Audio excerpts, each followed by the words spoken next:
No. Secundaria primer grado. Historia.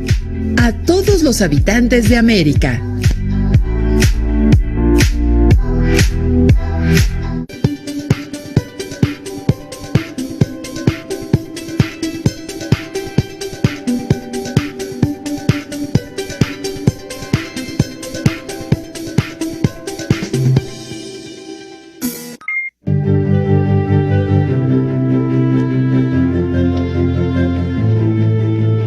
Saludos a todas y todos. ¿Cómo están? Qué gusto saludarles en una sesión más de la asignatura Historia. Soy la profesora María del Carmen Pastrana Sánchez. Espero que en estos días estén aprovechando la oportunidad de estudiar con esta modalidad a través de Aprende en Casa 2. Recuerden mantener la sana distancia, lavarse las manos con agua y jabón durante 20 segundos y usar el cubrebocas de manera correcta. Al cuidarnos nosotros mismos, cuidamos a los demás. Hoy iniciaremos con el tema de la independencia de las colonias de España en América, haciendo énfasis en reconocer su organización política, económica y social, así como las causas económicas, políticas y sociales en España y América para el surgimiento de los movimientos de independencia. Antes de comenzar, les recuerdo que es importante que participen en las actividades planteadas a lo largo de la sesión. También les invito a tener cerca su libro de texto, cuaderno u hojas blancas, así como lápiz o bolígrafo y colores para registrar las ideas principales, dudas y reflexiones que tengan y para que posteriormente puedan compartir sus avances con su familia.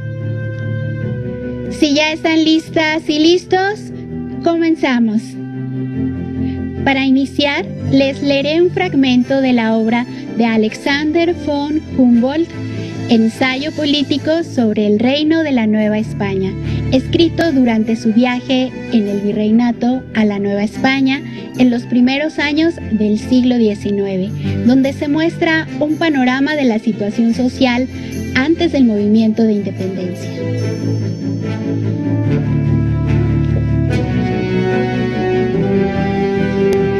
México es el país de la desigualdad.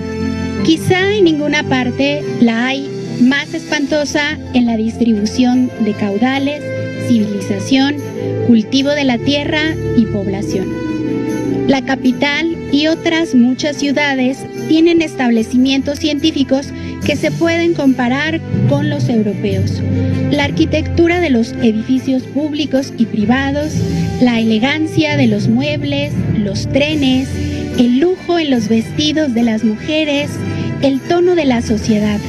Todo anuncia un extremo de esmero que contrasta extraordinariamente con la desnudez, la ignorancia y la grosería del populacho.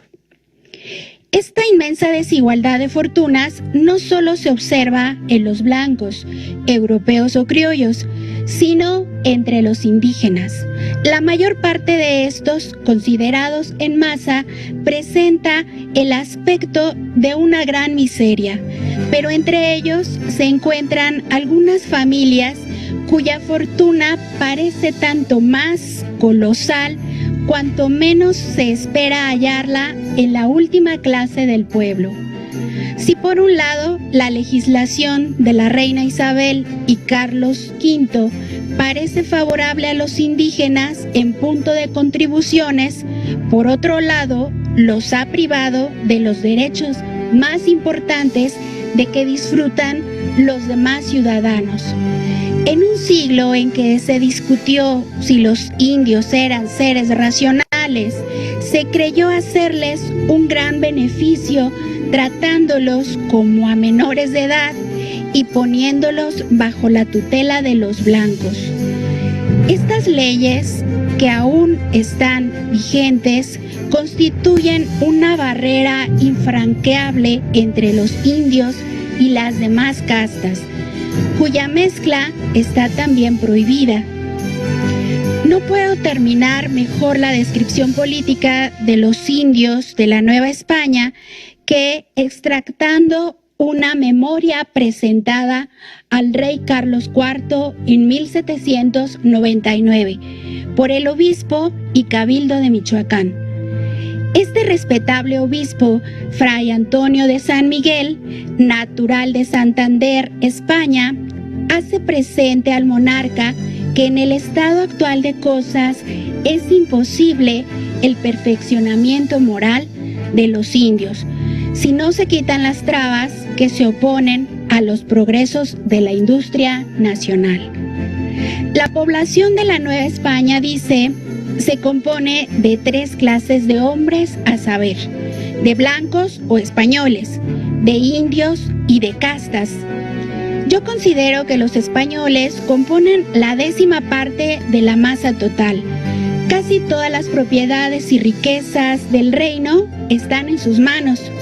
Los indios y las castas cultivan la tierra, sirven a la gente acomodada y solo viven del trabajo de sus brazos.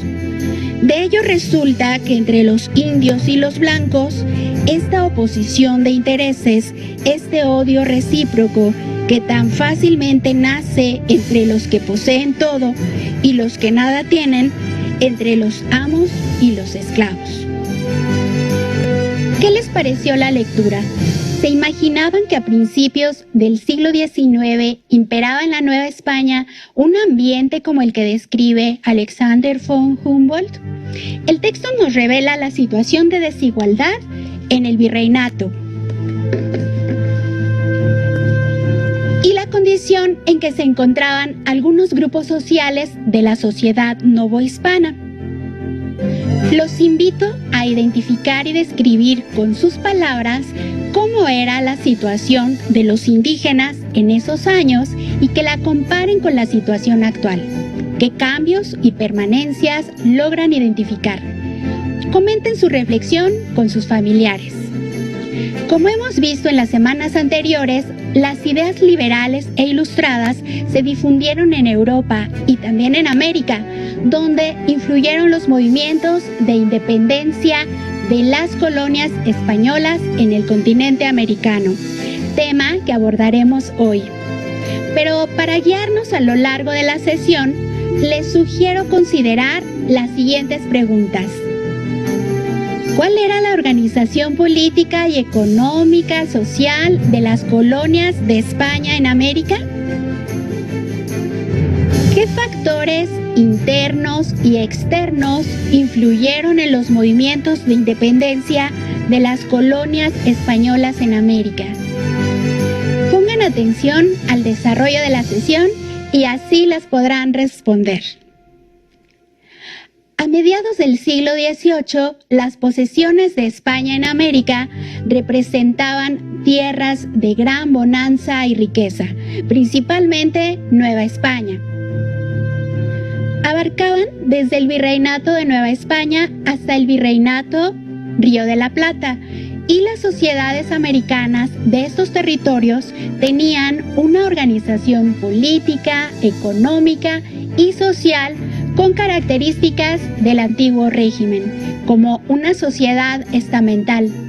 Dependían de una monarquía absoluta y su economía se basó en el mercantilismo.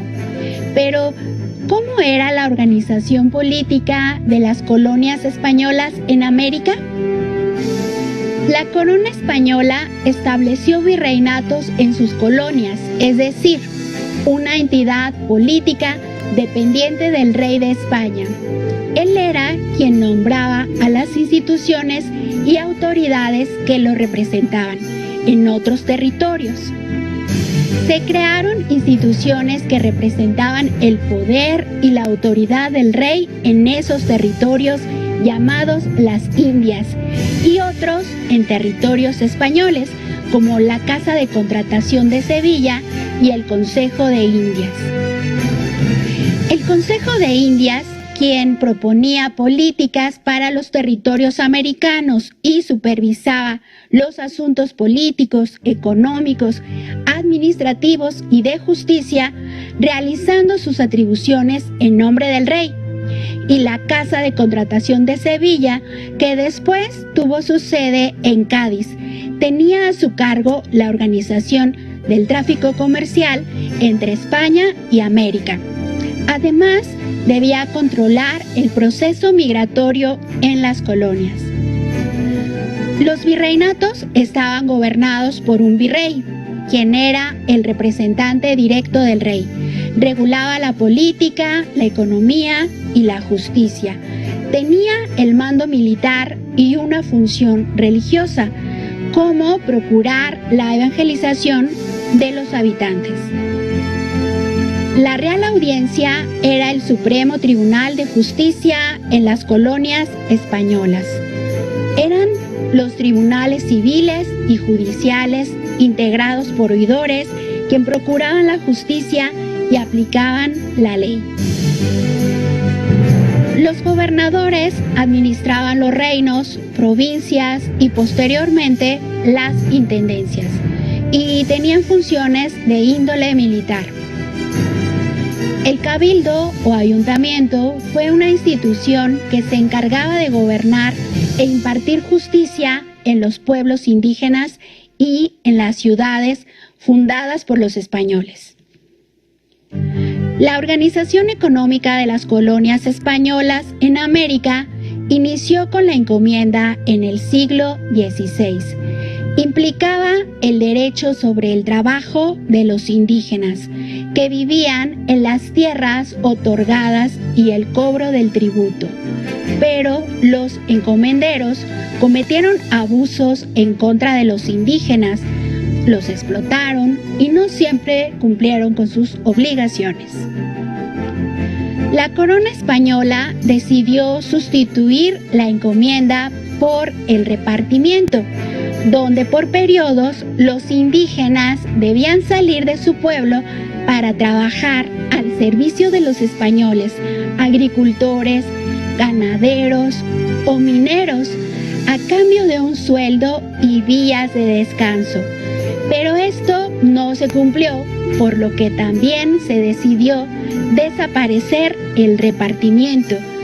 Pero el sistema se siguió practicando sobre todo en zonas mineras. La corona española repartió tierras para desarrollar la agricultura y la ganadería a los españoles que le habían prestado servicios durante la conquista y colonización. Las mercedes reales fueron la base para la posterior aparición de haciendas y ranchos, estancias ganaderas y la concentración de la propiedad a través de los mayorazgos y latifundios, tanto de particulares como de la iglesia, aunque los indígenas conservaron algunas tierras, pero de forma comunal. La corona española también se enfocó a la producción minera, principalmente la plata, porque aumentaba sus ingresos y fue el producto más importante de exportación. Además, fue el detonante del desarrollo de la agricultura, la ganadería, el comercio y la vida urbana, lo que permitió el desarrollo de un comercio interior. Pero la política económica de España en América, basada en el mercantilismo, al establecer un monopolio colonial y la conveniencia de acumular metales preciosos, prohibió a los extranjeros el comercio con sus colonias e incluso ingresar a ellas. Intensificó la explotación minera en sus dominios y limitó la actividad agrícola e industrial colonial. Los españoles que llegaron a los territorios americanos requerían productos europeos para satisfacer sus necesidades y costumbres. La demanda provocó que se crearan círculos comerciales externos con Europa y posteriormente con Asia. Ya vimos la organización política y económica de las colonias Españolas en América. Ahora veremos cómo era su organización social. Para iniciar, observaremos la siguiente imagen. ¿De qué se trata la imagen? ¿Quiénes aparecen en ella? ¿Cómo son físicamente las personas? ¿Cómo están vestidos y por qué creen que usan esa indumentaria? ¿Qué actividades están realizando? ¿Por qué creen que lo están haciendo? La imagen que vemos es un cuadro de castas, los cuales se hicieron muy populares en Europa durante el siglo XVIII, con la Ilustración, cuando el afán científico puso de moda clasificar casi todo. Estos cuadros representan por lo general a 3 miembros de una familia: el padre, la madre y el hijo o la hija. Son un testimonio muy valioso sobre la riqueza multicultural. Podemos conocer los vestidos que solían usar, así comparar los trajes que portaban en cada uno de los cuadros y distinguir la casta que representan. Por otra parte, denotan también la desigualdad de la sociedad, dividida por el origen del color de la piel, riqueza y posición social. La población conformó una sociedad diversificada, donde los indígenas eran mayoría. Además, estaba compuesta por españoles, africanos, asiáticos, mestizos y las castas. La sociedad del Nuevo Mundo, como toda sociedad del antiguo régimen, estaba constituida por estamentos y por un sinnúmero de corporaciones a los que pertenecían casi todos los sectores sociales, como el gremio, la cofradía, el consulado, la provincia religiosa, el cabildo o la comunidad indígena. Ante la diversidad de los grupos sociales, se propició el intercambio cultural, mismo que se ve reflejado en la comida, la música, el lenguaje cotidiano y los usos y costumbres. Se erigió una sociedad construida a partir de la diversidad, con sus variantes regionales. Este es el contexto histórico en el que se encontraban las colonias españolas en América al iniciar el siglo XVIII. Pero a mediados de aquella centuria y en la primera década del XIX, las cosas cambiaron y diversas causas internas y externas ocasionaron el inicio de los movimientos de independencia en las colonias españolas. Para entender un poco más sobre estas causas, acompáñenme a ver y escuchar el siguiente video. Después de casi 3 siglos de dominación española, en la mayoría de las colonias americanas comenzó un proceso de independencia que las llevó a separarse de la metrópoli. Pero, ¿cuáles fueron los principales hechos y procesos históricos que causaron el inicio de la lucha? Tomen nota de las causas externas e internas que se mencionan en el programa para que posteriormente elaboren un esquema. Antes de los movimientos de independencia de las colonias españolas en América, sucedieron algunos hechos como el surgimiento y propagación de las ideas ilustradas, la independencia de las 13 colonias del norte de América, la Revolución Francesa, la invasión de España ordenada por Napoleón Bonaparte y la abdicación del rey Carlos IV a favor de José Bonaparte. ¿Creen que estos hechos influyeron en los movimientos de independencia en Hispanoamérica? ¿Por qué? Además de la influencia externa, hubo factores internos que contribuyeron en los movimientos de independencia hispanoamericanos. Conozcamos algunos. Recuerden anotar estos factores para que elaboren su esquema. En Entre las causas están el descontento de algunos grupos, principalmente los criollos, por el estricto control político y económico que la dinastía Borbón había impuesto en América. Esta situación a su vez se reflejaba en la exclusión de los criollos de los cargos públicos y el poco beneficio que recibían los americanos del desarrollo económico de las colonias, pues este beneficiaba fundamentalmente a la corona española. Los movimientos de independencia de la mayoría de las colonias españolas en América comenzaron casi de manera simultánea.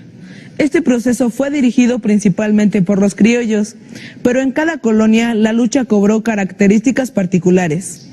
Veamos un panorama general del movimiento de independencia en la Nueva España. Ante la ocupación francesa en España, los colonos adoptaron distintas posturas. Algunos reconocieron a José Bonaparte como nueva autoridad. Otros proclamaron lealtad a la dinastía Borbón y otras voces clamaron por la soberanía popular. En ese entonces, un grupo de personas se reunió en la ciudad de Querétaro para discutir la situación de los súbditos americanos en el Imperio Español y la posibilidad de lograr la emancipación política. La conspiración de Querétaro fue descubierta, ante lo cual uno de sus principales integrantes, el cura Miguel Hidalgo, decidió levantarse en armas el 16 de septiembre de 1810, con una tropa formada espontáneamente. Este hecho se conoce como el Grito de Dolores y marcó el inicio de la Guerra de Independencia de la Nueva España. 11 años después, en 1821, tras una desgastante lucha, México se proclamó nación independiente. ¿Qué sucedía mientras tanto en el resto de Hispanoamérica? A continuación conocerán aspectos del pensamiento de uno de los principales líderes en Sudamérica. Tomen nota de las ideas principales y secundarias para que las comenten en grupo más adelante. ¿Quiénes fueron los libertadores de América? Conozco nomás muy pocos, los de México nada más. Por ejemplo, Miguel Hidalgo, María Boleros y Pavón, doña José Ortiz Domínguez, y que fueron en 3 etapas, creo. La de inicio, la de término y la de intermedio, no me acuerdo cómo se llama eso. Bolívar, Juárez y Martí. En los virreinatos del sur de América, los movimientos independentistas fueron encabezados por los criollos. Entre ellos destacaron Simón Bolívar y José de San Martín. El primero tuvo una importante participación en la independencia del virreinato de Nueva Granada y vislumbró una América unida en una gran confederación. El segundo, a través de varias campañas militares, contribuyó para que Argentina, Perú y Chile lograran la independencia. Después de los hechos ocurridos en la Nueva España en 1810, los pueblos de Centroamérica iniciaron la lucha por la independencia, la cual conseguirían en 1821. Aunque en un primer momento decidieron unirse al Imperio Mexicano, 2 años después se separaron de México y formaron la Federación de las Provincias Unidas del Centro de América. La mayoría de las naciones americanas surgieron en un clima de optimismo. Sin embargo, muy pronto fue evidente la inexperiencia de sus gobernantes. Durante las primeras décadas de vida independiente, estas naciones enfrentaron numerosas dificultades.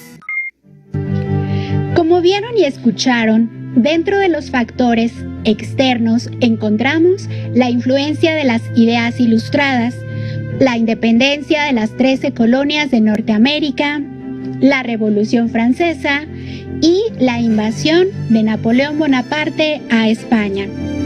Esto ocasionó que se iniciaran levantamientos populares contra el régimen absolutista, pero retrocedamos un poco más. En primer lugar, en 1700 cambió la casa reinante española de los Habsburgo a los Borbón. Las colonias españolas de América proveían a la corona recursos obtenidos de la recaudación de impuestos, la explotación minera y la venta de títulos nobiliarios y cargos públicos.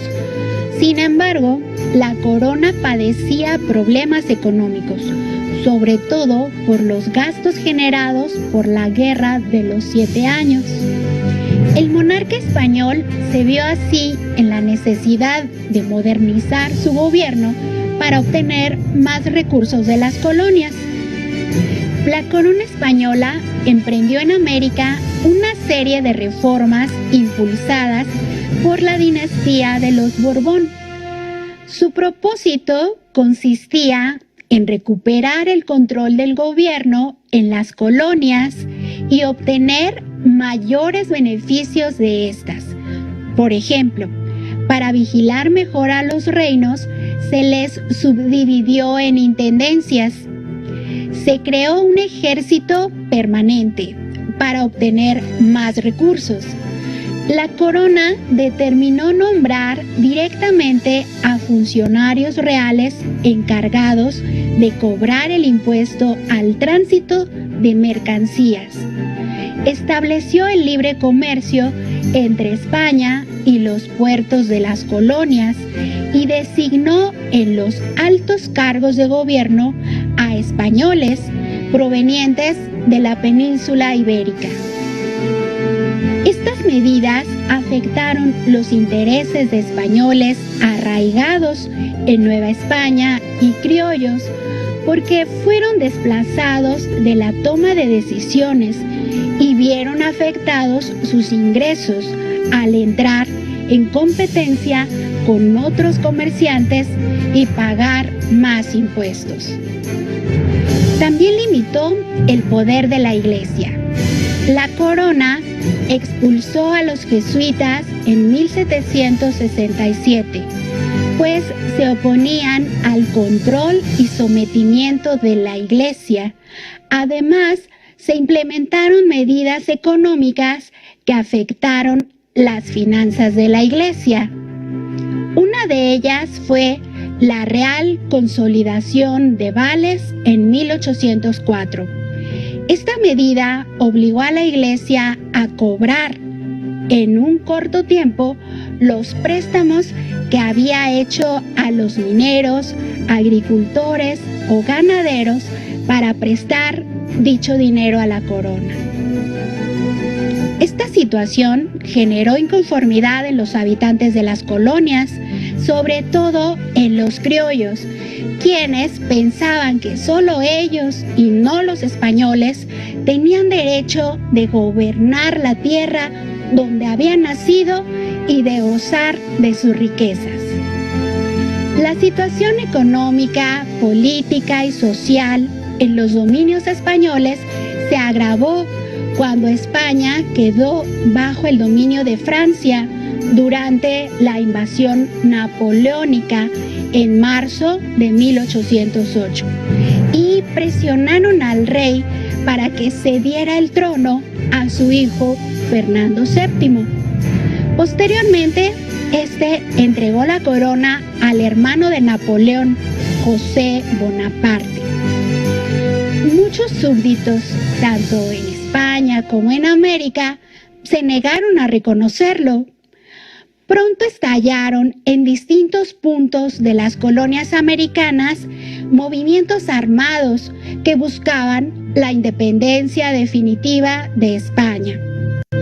Pero una vez que Fernando VII fue restituido como monarca absoluto, no reconoció las demandas de sus colonias ni el respeto a sus libertades políticas.